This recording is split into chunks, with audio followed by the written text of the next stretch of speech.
Ito na po yung sutango natin. Yan, nilagay ko na yung dahon ng sibuyas.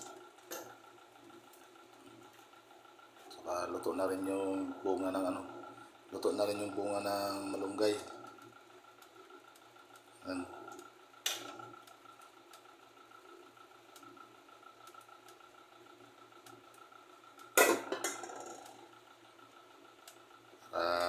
Pag kumain mamaya, okay na.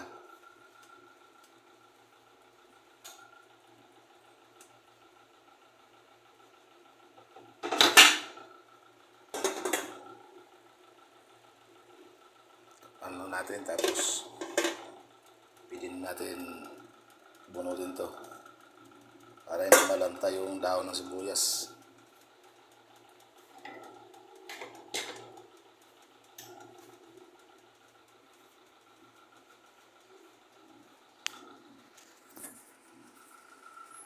Yan, mamaya kakain na pagdating ng pack lunch na deliver.